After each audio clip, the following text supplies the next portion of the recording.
En el nombre del Padre, del Hijo y del Espíritu Santo.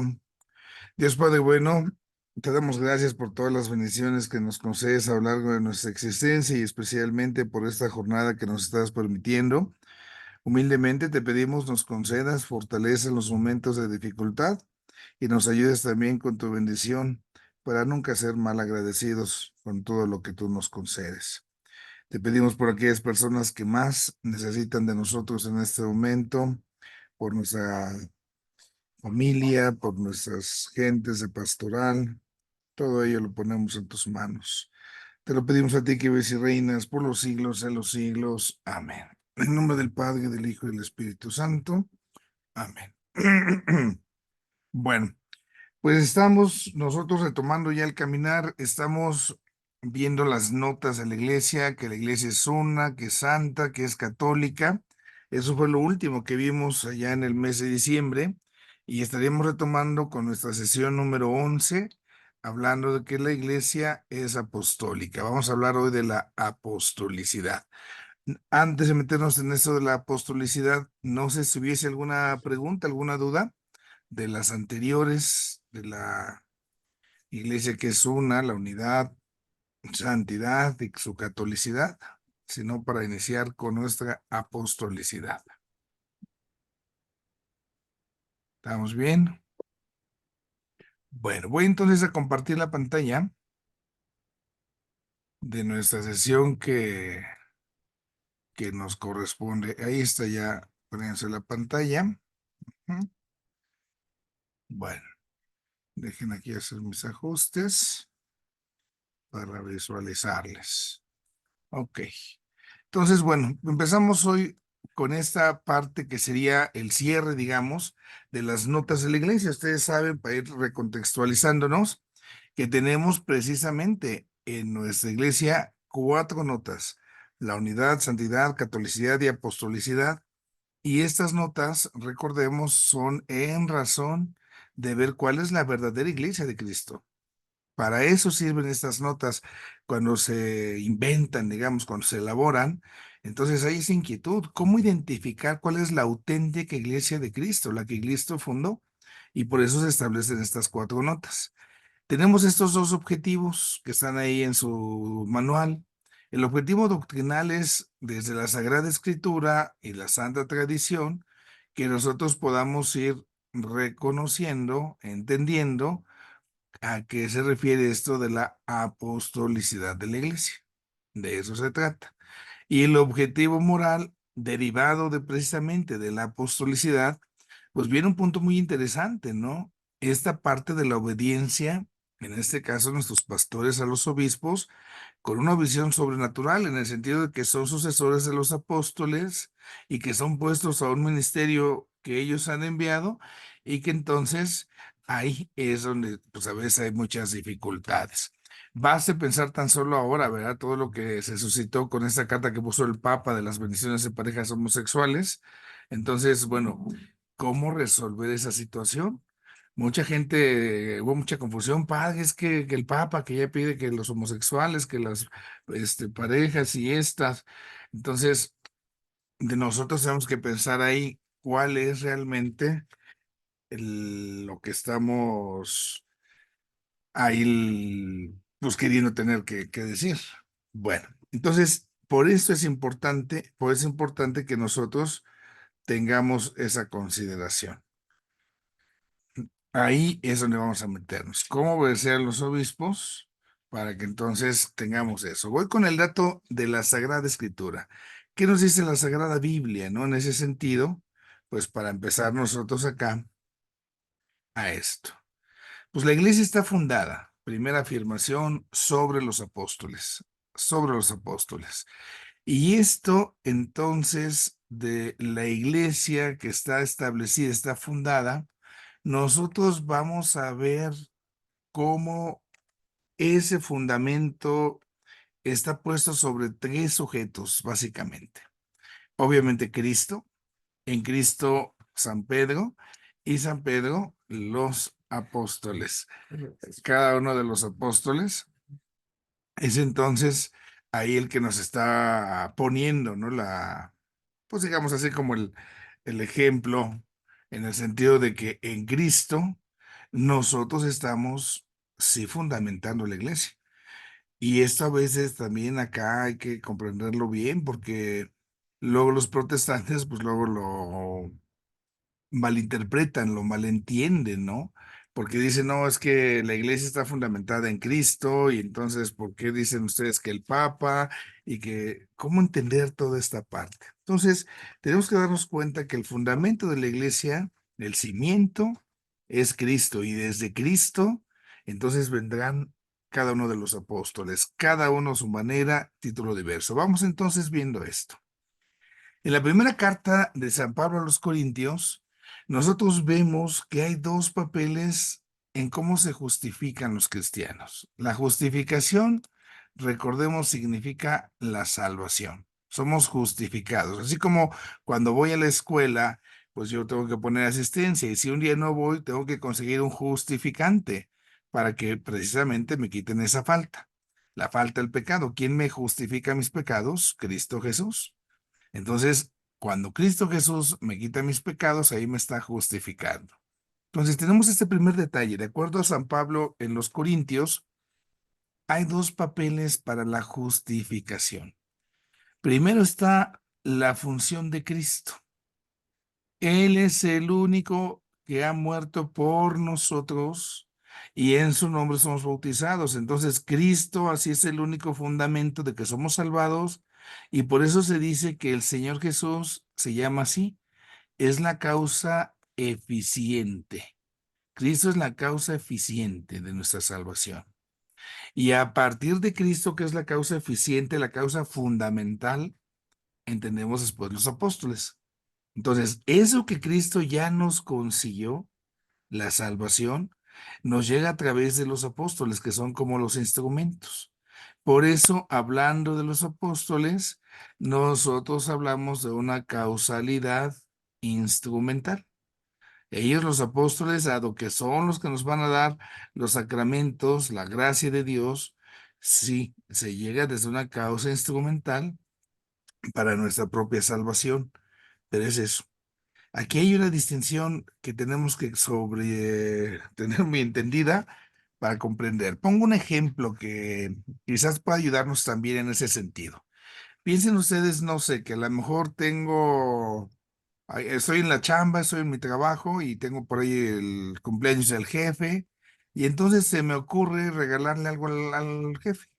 Entonces voy y compro el regalito al jefe, pero le pido a todos los compañeros del trabajo que ahí en la tarjetita de la felicitación que le vamos a poner al regalo, cada uno ponga su nombre, cada uno ponga su nombre, su firma, ¿no?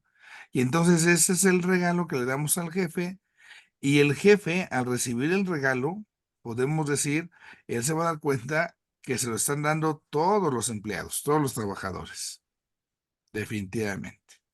Pero no va a darse cuenta que nada más fui yo quien lo compré, a menos que yo se lo dijera, ¿no?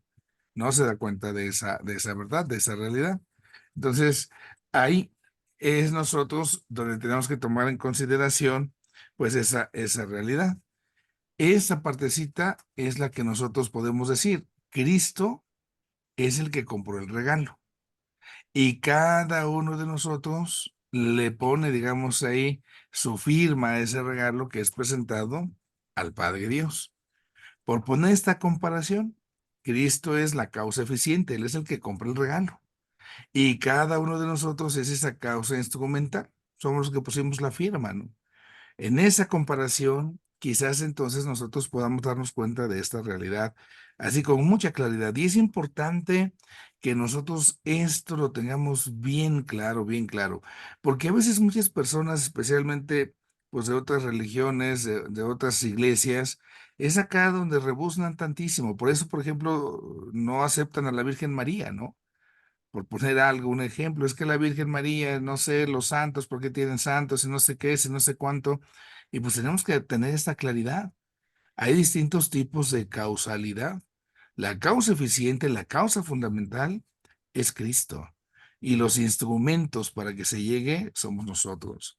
Pongo tu ejemplo, no sé, se me ocurre, pensemos en un tinaco de agua, está el tinaco de agua lleno de agua. El agua es esa gracia de Dios. Y a lo mejor a partir de ese tinaco salen varias tuberías en nuestra casa, la tubería que va al baño, la que va a la cocina, la que va al patio. Entonces, por muchos tubos llega esa agua. Y así entonces esas son las causas instrumentales. Son los instrumentos, los medios por los cuales nos llega. Entonces, a partir de esta realidad, en Pablo, Corintios, Primera Corintios, nosotros damos cuenta que la justificación, la salvación nos llega porque nos la consigue Cristo, pero nos va a llegar a través de los apóstoles. En este caso, pues lo tenemos ahí. Vamos con San Mateo. En San Mateo, en el Evangelio, el término de piedra se identifica con Simón Pedro. Le llaman ahí a Pedro y entonces sabemos cómo le dice Jesús cuando viene el encuentro, ¿no?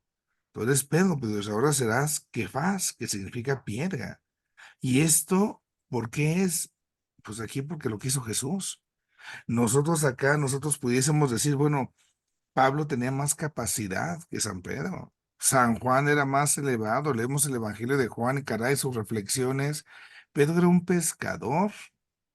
Era una persona que podemos decir quizás era hasta inculta, a lo mejor era hasta analfabeta. Era una persona que limitadamente en su humanidad, pues no tenía como los méritos suficientes para decir que él era el que iba a ser elegido por Cristo como ese fundamento de su iglesia, ese fundamento instrumental. ¿Pero por qué lo hizo Cristo? Pues por amor, simple y sencillamente. Próximo domingo, en la celebración de la Santa Misa, viene ese momento de cómo Andrés le dice a Pedro, hemos encontrado al Señor y Pedro va. Y Pedro es mirado por Cristo y bajo esa mirada el Señor lo elige. El hecho de que Cristo ponga a Simón, a Pedro como piedra de la iglesia, es entonces ya nos vamos dando cuenta cómo hay una diferenciación y una jerarquización de funciones. Y esto es porque así Jesús lo quiere y se lo encarga al apóstol, ¿no? Entonces, Jesús así lo ha deseado, Él es el constructor y por su deseo, por su iniciativa propia, todo el peso de su iglesia lo pone sobre Pedro. ¿Por qué? Porque así le pareció bien. Entonces, puede hacerse esta distinción, fijémonos en esto. Jesús puede ser acá el fundamento fundante y Pedro puede entenderse como el fundamento fundado. Cristo es fundante porque Él es la causa eficiente, de Él viene todo. Y Cristo, Pedro, es fundamento fundado porque es el instrumento a través del cual se llega, ¿no? Entonces, veamos cómo va quedando ahí precisamente esa distinción. La función del fundamento también se va a aplicar más adelante después a todos los apóstoles en general. Entonces, todos los apóstoles en general también van a ser fundamento, pero con la misma realidad de San Pedro. Fundamento fundado. Son instrumentos. Y así entonces la iglesia es puesta como una edificación, un templo que se apoya sobre el cimiento de los apóstoles, de los profetas, y la piedra angular, el fundamento fundante, es el Señor Jesús. Esto entonces lo vamos viendo. Y se presenta así la iglesia, una nueva Jerusalén, donde entonces tiene esos fundamentos. Esto bíblicamente es fundamental que nosotros no lo perdamos de vista, porque es aquí donde se va a fundamentar y entender todo esto de la apostolicidad. Acuérdense entonces, tenemos así básicamente dos distinciones. Cristo es el fundamento, la causa eficiente, mientras los demás son instrumentos. Y ahí es donde vamos a ver la diferencia. Si es cierto, Cristo es la piedra angular, pero Pedro también es puesto ahí porque Cristo así lo desea, Cristo así lo quiso. Entonces lo tenemos ahí. ¿Quiénes son los apóstoles? Vamos a ver los términos. La expresión de los 12 apóstoles acá hace referencia a un grupo muy claro y muy concreto, lo sabemos nosotros porque Cristo los llama. Y le llama y tú, y tú, y tú, y tú. Entonces, los 12 apóstoles son un grupo determinado que Cristo quiso, sí. Estos son del grupo de los discípulos. El grupo de los discípulos son todos los que van con Cristo. Y de este grupo de discípulos, que son mucho más de 12, por supuesto, el Señor Jesús eligió a 12. Los textos, la Biblia nos ofrece los nombres y ahí hay una coincidencia. Todos los libros de la Biblia, de los evangelios, nos hablan precisamente de esta realidad.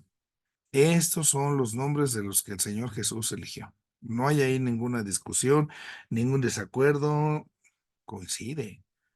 Porque aquí es donde nosotros a veces podemos encontrar esa parte, ¿no? ¿Por qué Cristo no eligió a mujeres como apóstoles? Pues así le pareció el Señor. Hay mujeres, ojo, que son discípulas. Sin duda alguna, en el grandísimo grupo de discípulos, ahí no las encontramos.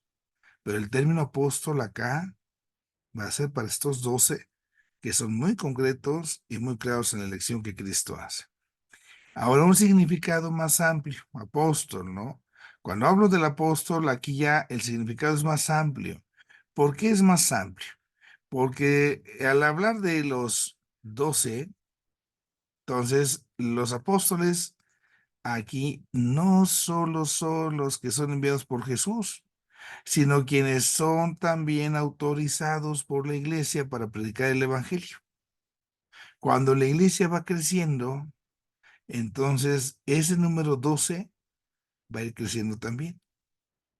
Son los apóstoles, los primeros apóstoles, los que van a ir eligiendo a los sucesores de los apóstoles, a otros apóstoles, para que continúen la tarea.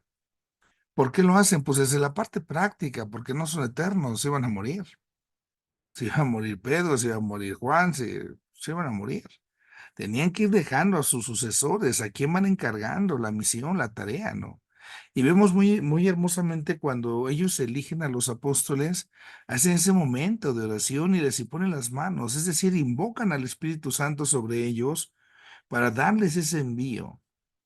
Ahí está el rito de lo que podemos llamar nosotros hoy el sacramento de la ordenación, de la consagración. Se asume a la persona y es enviado precisamente a esta tarea, a esta misión. Y aquí nosotros vamos dándonos cuenta. Y el ejemplo más grande de cómo los apóstoles son más que 12, conforme va creciendo la iglesia, pues va a ser San Pablo.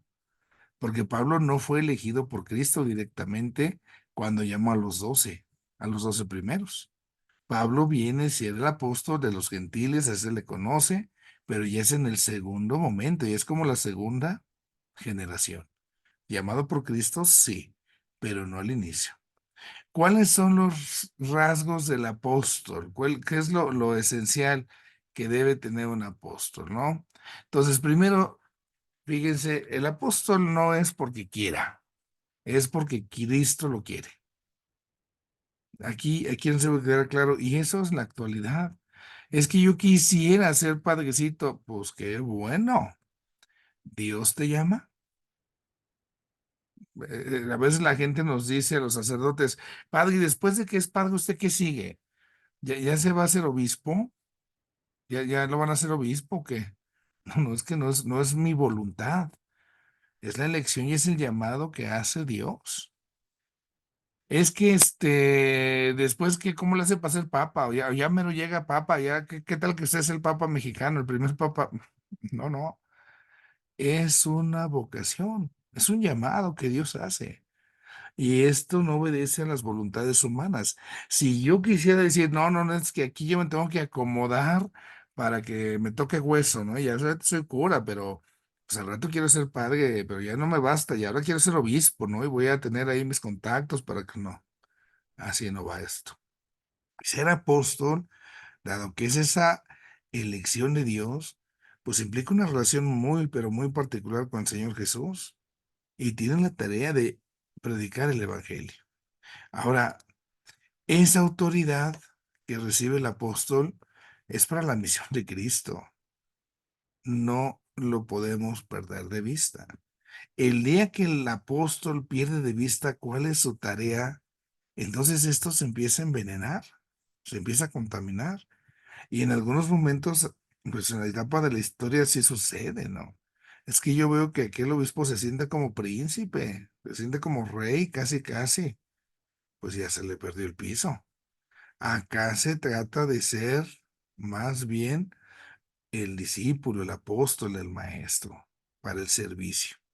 Cristo entonces va a dar esa autoridad a ellos y lo hace a través del Espíritu. Les decía yo, invocan el Espíritu Santo, la oración es el rito, ¿no? De la ordenación. Y viene entonces ahí esas funciones, ese poder que les da, primero para atar y desatar.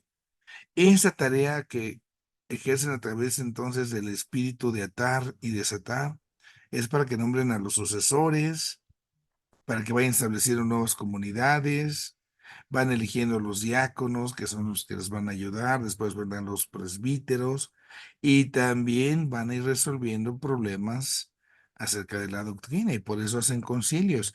El primer concilio lo encontramos nosotros ahí en el libro de los Hechos de los Apóstoles, es en Jerusalén, cuando se reúnen. ¿Por qué? Pues porque hay un debate. ¿Comemos o no comemos carne? Porque es que está prohibido, porque se ofreció a los ídolos y bueno, se hace toda una discusión. Entonces el apóstol viene con esas tareas y esas características. El poder que recibe es un poder, sí, pero para el servicio. Jamás lo podemos perder de vista, si no, pues esto se contamina. Ahora, los 12 apóstoles, San Marcos nos los presenta de esta manera. Déjenme hacer aquí un movimentito, por favor. San Marcos, cuando habla de los apóstoles, es muy hermoso la forma en cómo lo hace, porque dice que son llamados, que son elegidos por Jesús, primero, para estar con Él. Eso es muy hermoso. El primer llamado que recibe alguien que se va a consagrar a Jesús, al Señor, el primer llamado es estar con el Maestro. Porque ahí brota todo. Si les decíamos la causa eficiente, nosotros tenemos que hacer la causa instrumental. Y ese estar con Él, pues se llama oración. Cuánta necesidad, por eso tenemos que recordar esto. La primera parte del llamado que hace Dios es para estar con Él. Eso es lo que es el discípulo. Es lo que hace el alumno. Está con el maestro para aprender. Y ahí entonces nosotros, si esto lo reproducimos en lo que nos corresponde, por ejemplo, es que yo soy catequista, yo tengo este servicio, pues primero reconozcamos, somos quienes ayudan a esta chamba del Señor, pero nos ha llamado en primer lugar, antes del servicio que podamos dar, primero hay que estar con Él, nuestra oración. Porque si yo solamente me dedicara a hacer un mero servicio, pues sería quizás muy hermoso y muy válido, pero sería pura filantropía. No sería realmente un acto de caridad, de amor a Dios. Estaría muy incompleto esto, ¿no? El llamado es por estar con el Señor, por estar con el Maestro. Y ya después de que está uno con el Maestro, ya viene el envío. Ahora sí, ya los envío yo a chambear. Aquí nos ponen a predicar, a enseñar. Entonces, ya, se sale ahí. Estos apóstoles, estos 12 que ha elegido Cristo, conviven con el Señor Jesús, son los que testimonian su propia resurrección, son los que son elegidos, enviados, consagrados directamente por Jesús. No hay de otra. Y por eso mismo hay que estar en comunión con Él. Esa parte nos debe de quedar claro. ¿Por qué? Porque los puso Cristo, simplemente. Ahora, es significativo por ello, como precisamente San Pablo, cuando está haciendo también su misión y todo esto, debe confrontar su propia predicación, su propia enseñanza con aquellos primeros 12. De ahí es cuando viene el concilio, porque no se ponían de acuerdo en lo que dicen por acá y lo que dice por acá el otro. Entonces hay broncas, hay conflictos y los tienen que resolver. Y esto entonces nos enseña cómo el mismo Pablo, cuando busca a Pedro, a Santiago, cuando va a Jerusalén, está también teniendo ya claro que la autoridad primera pues les ha sido dada a ellos. Y eso que Pablo es Pablo, y que escribió mucho más que todos los demás, ¿no? Es más, hay apóstoles que no escriben nada, no tenemos ningún evangelio, no sé, de Santiago, alguna cosa por el estilo. No Ay, tenemos ¿cómo dices tú? esas realidades. Entonces, nosotros acá debemos de tener siempre mucho cuidado y mucha prudencia. Están ahí porque Dios mismo así lo ha elegido. Y esto pues es la causa de lo que nos va a llevar a hacer la obediencia. Esto es lo que nos dice la Sagrada Escritura acerca precisamente de los apóstoles. Damos un paso más. Ya en la tradición y en el magisterio, con el paso del tiempo, entonces vamos a encontrar otros testimonios de ello. Las profesiones de fe, los credos que llamamos nosotros. Cuando ya la gente se iba bautizando, entonces en el momento del bautizo, como se hace actualmente, se recibe precisamente a la persona que va a ser bautizada, pero antes del bautizo se pide que se haga la renovación de la fe para que después se le pregunte, en esta fe que han profesado papás, padrinos, ¿quieren que estos niños sean bautizados? Y en esos credos ya está esta verdad, ya se está haciendo la confesión de la apostolicidad de la iglesia. Así, ya, desde que están los concilios, desde que empieza esto, en el primer credo que se hace, se dice, creo en la iglesia que es una santa católica y apostólica. Entonces es algo muy antiguo. Los santos padres, también ellos van a hacer la presentación de la iglesia bajo esta misma lógica. Nadie niega entonces, démonos cuenta, cómo la iglesia está cimentada, está sostenida sobre los apóstoles. Y sobre los apóstoles con la doctrina que ellos enseñaban y que entonces tenían como tarea de ir conservando. Por eso entonces la verdad que se recibía de Cristo por parte de los apóstoles ahora tiene que ser cuidada. Y eso le corresponde a los sucesores. Y para que entonces haya legitimidad en esa sucesión, pues se tiene que guardar esa enseñanza. Si algún sucesor, algún obispo estuviera enseñando algo contrario a la fe, entonces ya se perdió la sucesión apostólica. ¿Por qué se perdió ahí la sucesión apostólica? Porque ya no está enseñando lo que Cristo dijo, ya está enseñando lo que Él dice. Y si lo que Él dice no tiene a Cristo con fundamento, entonces, ¿qué sucede, no? No estábamos bien ahí en orden. Uno tiene que tener mucho ese cuidado para que entonces en esa legitimidad se llegue hasta los apóstoles, pero no es tanto, ojo, la persona, sino la enseñanza. Esta parte es la fundamental. Viene el Concilio Vaticano II, la Lumen Gentium. En ese texto de Lumen Gentium, en el Vaticano II, siglo XX, se hace esa anotación. Jesucristo construye su iglesia, edifica la iglesia enviando a los apóstoles. Entonces, cuando los apóstoles son enviados, ahí se edifica la iglesia. ¿Por qué? Porque son los que llaman a la gente, son los que convocan, son los que bautizan. Y así entonces está esa relación causa-efecto. Gracias a los apóstoles se fundamenta la iglesia, se construye la iglesia. Sin ellos, imagínense. Al hablar por eso de la institución de los 12, también el Vaticano II dice, ¿no? Los apóstoles, predicando en todas partes el Evangelio, congregan, juntan a la Iglesia Universal que el Señor fundó en los apóstoles y que edificó sobre San Pedro, como ya lo decíamos con esas causas instrumental. Eso lo menciona tradición y magisterio. Y checamos ahora cómo se hace la reflexión, ya con todo este dato que llevamos, cómo es esta reflexión teológica. Primero, hay un peligro que debemos estar muy atentos para no caer en él. Es el peligro del reduccionismo. Muchas ocasiones se trata pues así como de disminuir esta verdad. ¿A qué vamos con esto? Desde la época de la Reforma, pensemos en el siglo XVI, hace unos 500 años, muchos en aquel momento van a empobrecer esta parte de la apostolicidad. Y entonces, dícenlo así, la iglesia solamente es apostólica si acoge con fe la predicación de los apóstoles. Entonces, la pura predicación. Pero se niega que haya relación con la asociación apostólica de los obispos. Entonces, ahí está algo ilógico. Bueno, yo creo en esto, está bueno. ¿Quién te lo comunicó? ¿De dónde te llegó? ¿Cuál fue el canal? ¿Cuál fue la causa instrumental? Y ahí lo están negando.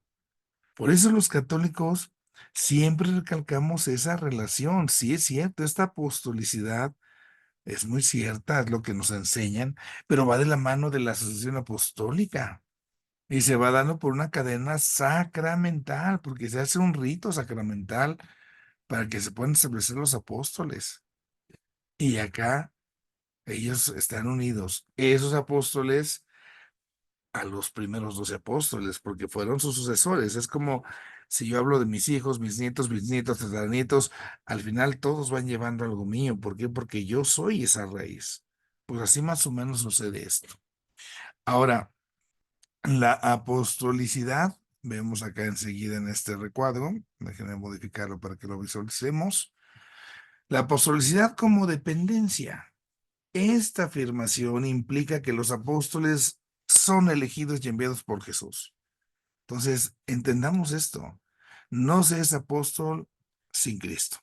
Si no hay dependencia en el Señor Jesús, pues entonces ¿de quién me agarro?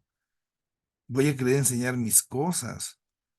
Ahorita les comentaba este texto, ¿no? Que causó de primer momento, así gracias a los medios, tanta confusión. No, no, no, es que, ¿cómo es posible que el Papa acepte la bendición y bla, bla, bla, bla? Y la cuestión es muy clara. No se bendice el pecado, se bendice al pecador también, ¿eh? ¿Quién de nosotros no es pecador? Al final y al cabo, todos. Y todos podemos acercarnos por una bendición, pero no se bendice el pecado en sí mismo. Yo no puedo bendecir las pistolas con que mata a alguien. Imagínense nomás, padre, le traigo mi pistola para que la bendiga, para que mate yo a más gente. Pues no, obviamente no. Pero a la persona que mata, si un día pide su bendición, pues en ese sentido, que quiere cambiar, quiere convertirse, bueno, es un sujeto pecador, sí. Ojalá que esta bendición le sirva, ¿no?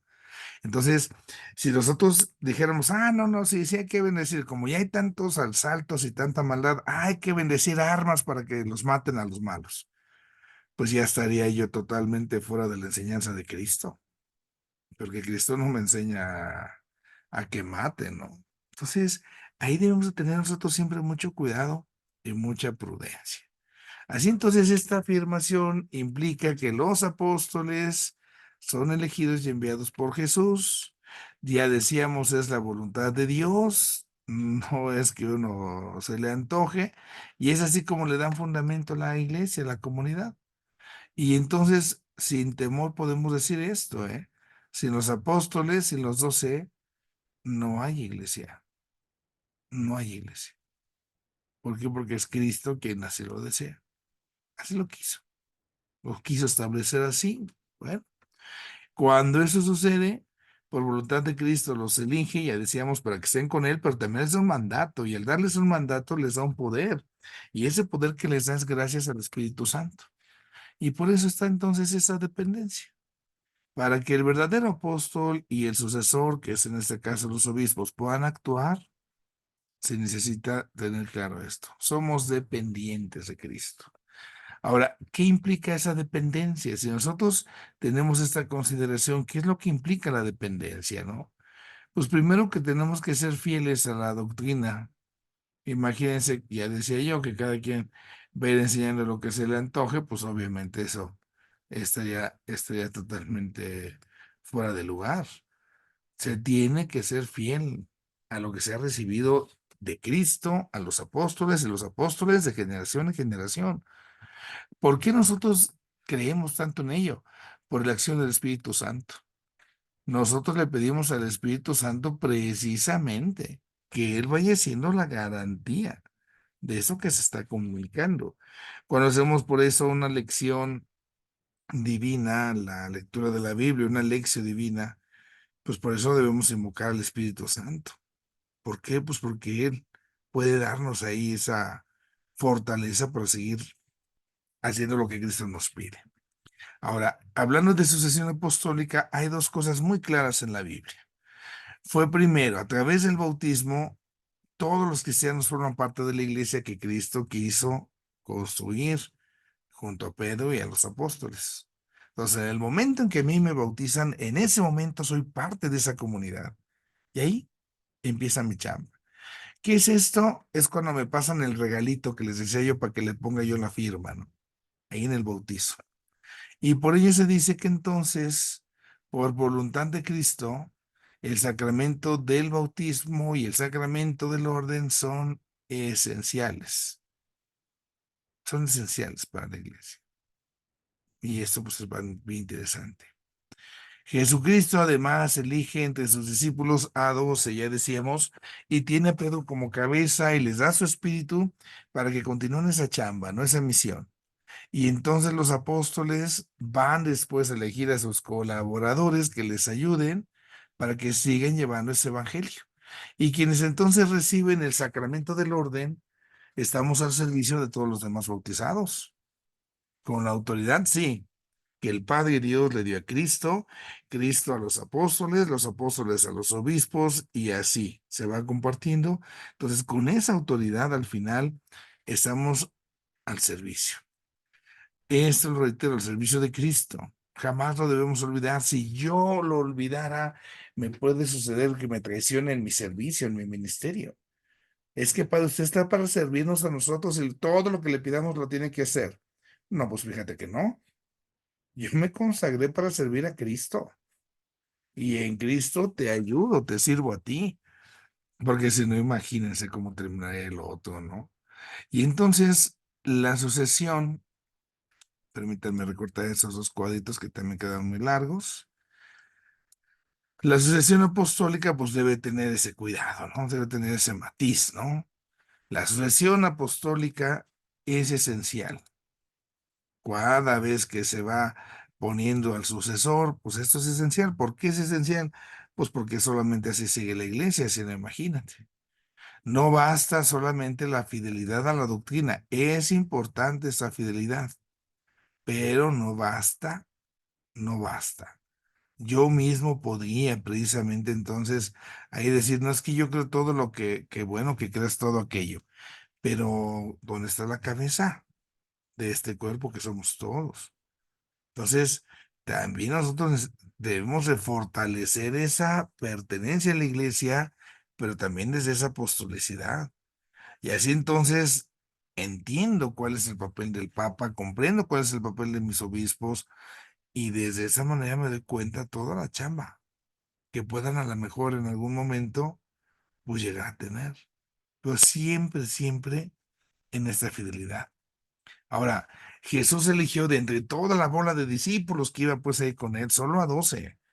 Y ya decíamos, los elige para estar con él.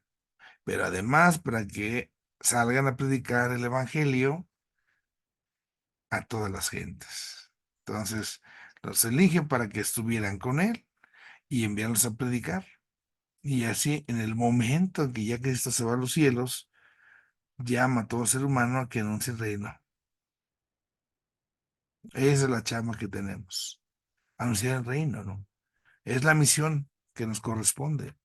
Yo puedo decir que soy una iglesia apostólica en la medida que desde la autoridad que Cristo ha dejado y los sucesores que se han ido estableciendo y conservo su enseñanza, ahí, en razón de esto, estamos ahí nosotros, pues digamos así, estableciendo nuestra propia realidad de fe. Ahora, damos un pasito más, ¿sí? Pues ya vimos esta parte de la dependencia. Pasemos a esto. ¿Cómo entendemos una especie de síntesis? Entonces, decimos que la iglesia es apostólica porque Cristo, fundamento eficiente, fundamento fundante, la fundó sobre Pedro y los apóstoles. Acuérdense que ellos son instrumentales, son el fundamento fundado, y quiso que en ella se conservara fielmente la fe que predicaron. Y así se mantuvo la sucesión jerárquica y que eso se perpetuara para seguir anunciando el evangelio. Esa es la tarea, pues, que se asume. Como algo complementario que puede ayudarnos, recuerden ustedes, complementario, en la catequesis de San Juan Pablo II de esta fecha, del 10 de julio del 91, del 81, perdón, o en el Lumen Gentium número 20, o en el Catecismo de la Iglesia Católica, estos dos números, 861, 862, Ahí pues vamos a encontrar textos que fortalezcan toda esta partecita de la enseñanza que nosotros hemos asumido. Bueno, tenemos ahí ese entonces, sesión 11, acerca de la tradición apostólica. No sé si está aquí alguna duda, alguna pregunta, algún comentario. Dejaré de compartir la pantalla para que podamos checar si hubiese alguna pregunta, alguna duda.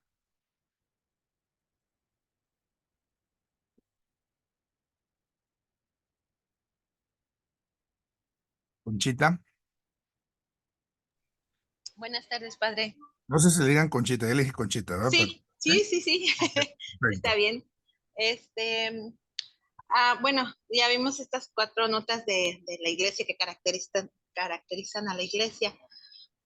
¿Hay alguna característica en la que se fundaba el pueblo de Jesús, o sea, en el Antiguo Testamento? ¿Hay también así como características con las que pues ellos se sentían que era la religión correcta? Ahí hablamos de un vínculo más mm, de sangre, digámoslo así. Bastaba ser judío. Entonces, el hecho de que naciéramos como judíos ya nos garantizaba que éramos parte del pueblo de Dios. Era la primera realidad. Y cuando se establecía la alianza, el pacto, en el caso del varón, el rito de la circuncisión. Pues ya estás circuncidado, ya eres de los nuestros. Ahí lo interesante era ver cómo alguien que no era judío, los no judíos, es decir, los paganos, podían incorporarse para que pudieran ser partícipes de esto. Entonces, básicamente ahí las notas, digamos, para decir es que ustedes son, pues que son de sangre judía. ¿Por qué? Pues porque así los eligió Dios desde entonces. Abraham, padre de la fe, tuvo a los hijos, y ahí entonces fue cuando Esaú renuncia, Jacob se queda con la primogenitura y sus 12 hijos son las 12 tribus de Israel. Por ahí va la línea, digamos, allá por la cuestión más corporal, más sanguínea. Por ahí sería. Ellos son los que reciben las promesas.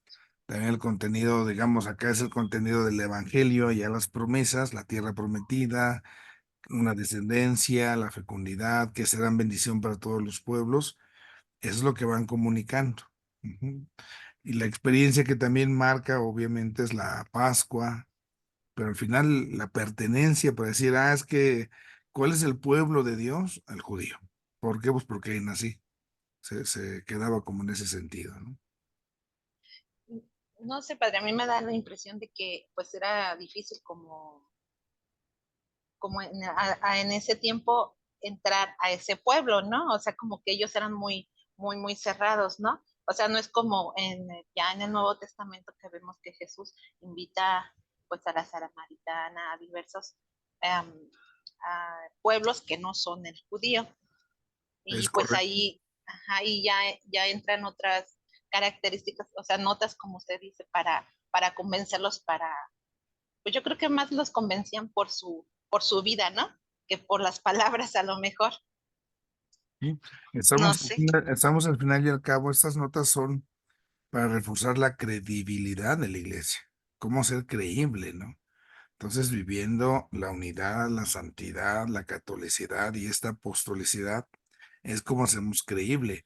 Yo no puedo decir que hago creíble a mi iglesia si no tengo, por ejemplo, obediencia a mi obispo, al papa, dado que son quienes son elegidos de manera en esa línea sucesoria. Entonces, en mi testimonio de falta de obediencia hacia ellos, pues pondría en duda, digamos, esa credibilidad de la comunidad, en ese caso ya la iglesia.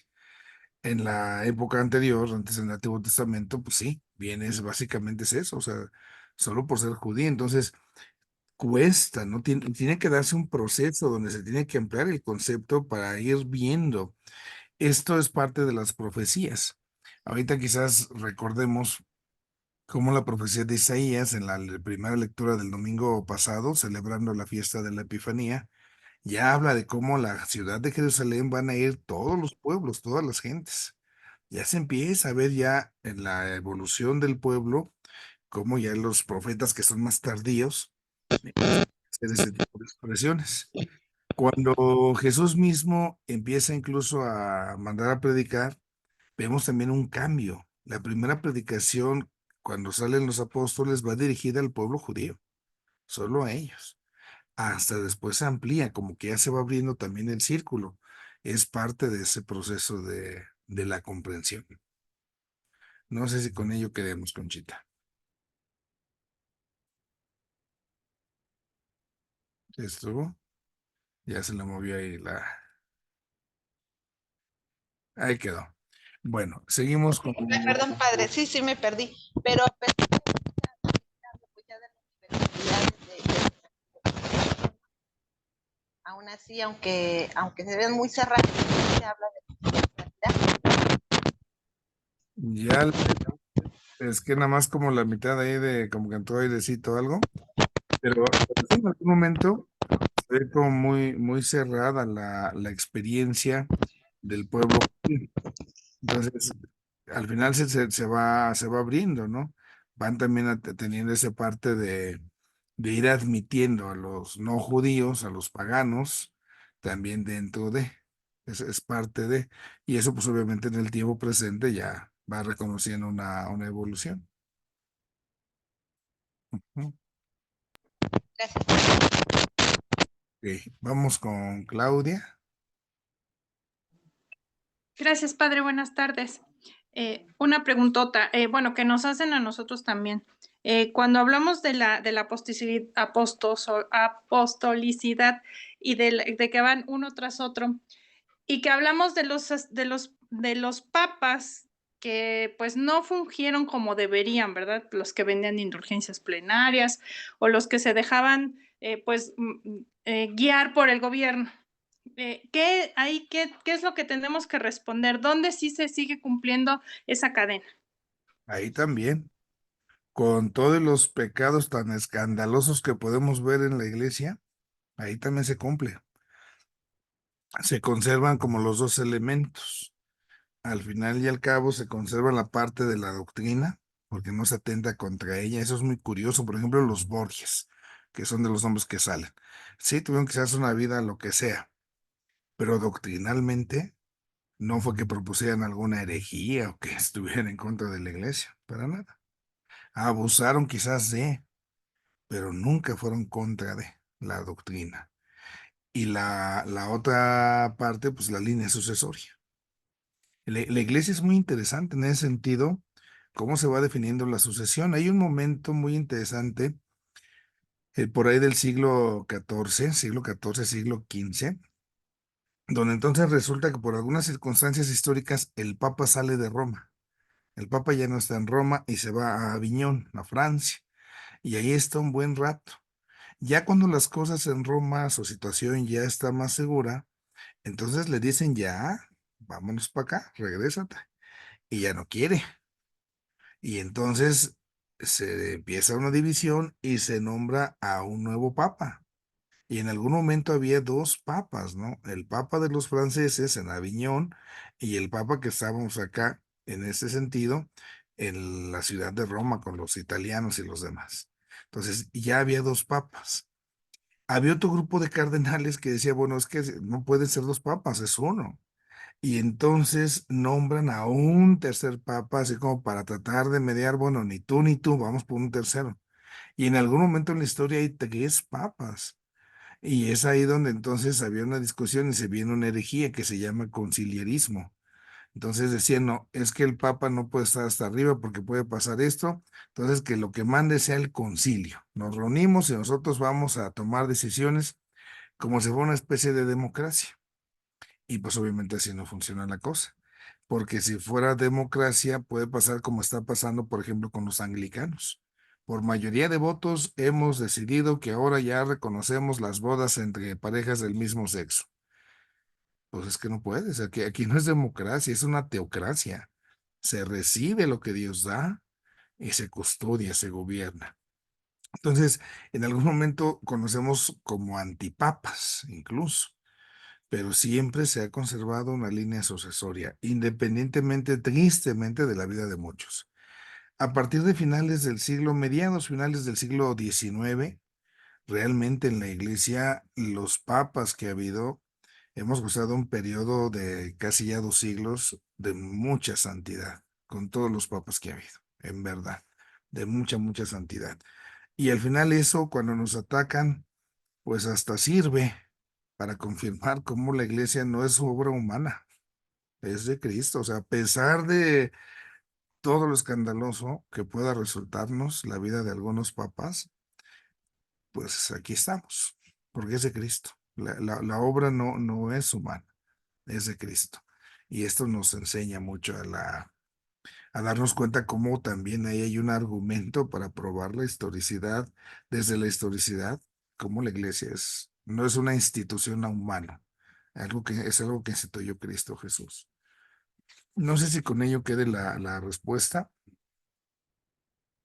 Sí, padre, muchas gracias. Perfecto. Tony, había levantado usted su mano, no sé si va a preguntarnos algo. Sí, entonces es un error no respetar o no ver como católico la autoridad en el Papa, por todo el proceso que ha llevado que esa persona esté en ese lugar.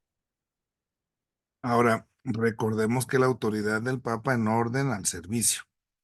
Su autoridad, por ejemplo, es doctrinal.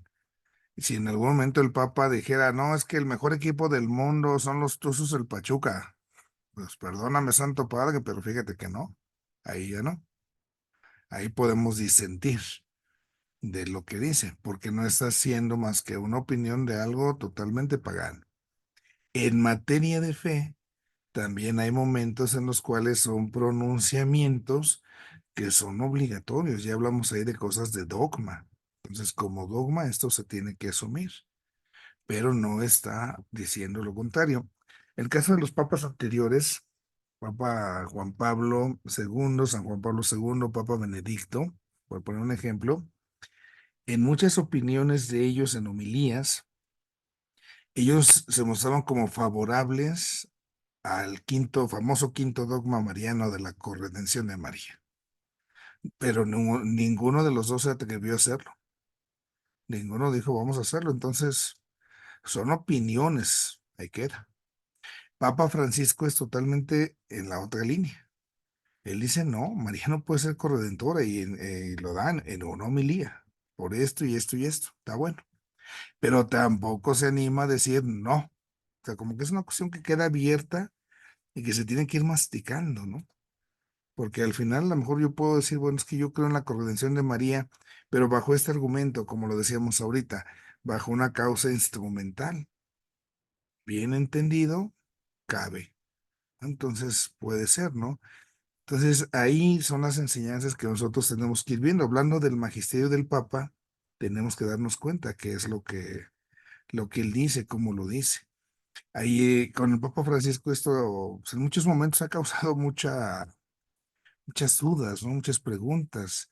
Este último escandalito, ¿no? Esto de las bendiciones a las parejas del mismo sexo, pues tuvo que merecer un segundo documento aclaratorio para decir, es que se está diciendo esto y esto y esto. Y entonces cuando uno lee los textos y los mastica, pues sí, o sea, realmente el Papa no está pidiendo algo que no hagamos. O sea, no sé, por poner un ejemplo tan simple. El 12 de diciembre va tantísima gente y al final en la misa se da la bendición, se le pone agua bendita a todo mundo. Y puede ver que entre los que estén ahí hay a lo mejor una pareja del mismo sexo. Y yo no digo, y la bendición de Dios Todopoderoso, a menos para aquellos. O sea, no, pues no. Bendecimos a la persona, al sujeto humano, ¿no? Es eso. Obviamente, a mí me ha tocado, ¿no? Que me han solicitado en un saloncito de fiestas, hasta ahorita nada más hasta ahí. Padre, queremos que nos vaya a dar la bendición porque nos vamos a casar por el civil. Discúlpame, pero pues eso no. Ya, es prestarse a una simulación, como si estuviera equiparándose el matrimonio. Y el documento en ese sentido es muy claro. Dice eso, no, pues, por supuesto que no. ¿Por qué? Porque se presta a estas confusiones. Entonces, si yo en algún momento le dijera al Papa no, pues tengo que analizar. Hay muchas discusiones en ese sentido en la actualidad con el Papa. ¿Por qué? Porque se manifiesta de una manera más abierta, ¿no? Y hay muchos golpeteos también. Eso hay que decirlo. Hay un grupo de 5 cardenales y algunos de ellos muy buenos en sus escritos.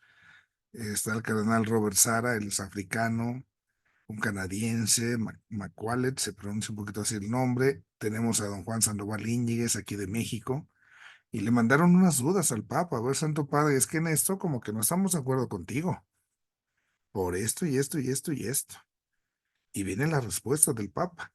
Cosas que a lo mejor antes no se hacían tan públicas, ¿no? Y ahora sí, se publican y eso. El, tenemos como que reconocer esto. Buscamos la verdad y la verdad tiene muchas formas de verse, no porque sea más de una verdad. La verdad es una, pero a veces no alcanzamos a verla en su conjunto. Esa parte es la que nos complementa, porque tú ves una parte y yo veo otra. Piense, no sé, en su chamba, en su trabajo, a lo mejor en alguna reunión, alguna junta, se trata algún asunto y como que uno dice esto y otro dice el otro, y a veces son discusiones, sí, pero en algún momento también nos enriquecemos porque uno se queda diciendo, ah, caray, pues yo esta parte no la había considerado. Y tienes razón, ¿no? Por esto y por aquello. Entonces, es ahí cuando hablamos de una iglesia que busca la unidad, pero no la uniformidad. ¿Por qué? Pues porque la riqueza viene en esa diversidad, conservando íntegro el depósito de la fe. Que alguien viniera a poner en duda o que dijera, es que yo no creo en la virginidad de María, perdón, pero eso es parte de nuestra fe. Ahí está. Que es que yo no creo que María sea corredentora, bueno, mientras no haya una definición solemne de esto como un dogma, no pasa nada. Por ahí un poco la cuestión. Y por eso sí nuestra obediencia, en este caso a la autoridad del Papa, de nuestros obispos, puedo disentir de ellos y todo, pero también debo yo mi obediencia en ese sentido. Y en materia, aclaro y subrayo, de fe, porque tampoco que el obispo pidiera alguna cosa que yo sé que está mal, no voy a ser cómplice, ¿no? No, no, en materia de fe. Que no es una fe ciega, sino es una fe Pensada. porque Es razonable. Nuestra fe, acuérdense siempre esa enseñanza de Juan Pablo II, fe y razón van de la mano. La fe ciega la entendemos muchas veces por la confianza, claro, o sea, yo confío en Cristo, por supuesto, pero también la fe es razonable. También la fe tiene esa razonabilidad y yo la tengo que razonar para que sea realmente mi obediencia un obsequio desde la razón, porque razono, porque pienso, lo asumo como tal. Eso es fundamental, que no lo perdamos de vista. Y sabiendo, ¿no? Que a veces hay cosas que a lo mejor no alcanzo a comprender, no alcanzo a entender. Digo, es evidente, cuando algo está mal, es evidente lo malo y a un lado, ¿no? Hay cosas que a lo mejor no alcanzo a entender, a comprender, bueno, pero por lo menos estoy haciendo el esfuerzo de pensarlo, ¿no? De razonarlo. Pero en algún momento, si todo lo que me dice el padrecito, porque ya lo dijo el padrecito, está bien, perdón, pero no. Eh, también uno se equivoca, ¿no? En ese sentido. Ser muy prudentes con ello. Bueno, no sé si hubiese alguna pregunta o duda más. Pues vamos a concluir con nuestra oración. En el nombre del Padre, del Hijo y del Espíritu Santo. Dios Padre bueno, te damos gracias porque nos llamas a la existencia y además también porque nos congregas como parte de una misma comunidad. Ayúdanos a ser y a vivir como la iglesia que somos, convocados por ti, Padre Dios, en Cristo Jesús y sostenidos por el Espíritu Santo. Concédenos también la gracia de poder hacer el bien a los demás y en esa bondad tratar de ser mejor testigos tuyos de tu amor y de todo lo bueno que nos has dado.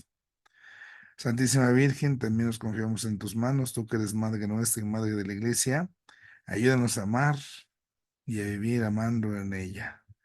Te lo pedimos por Cristo nuestro Señor. Amén. Y Dios Todopoderoso los bendiga, el Padre, el Hijo y el Espíritu Santo. Amén.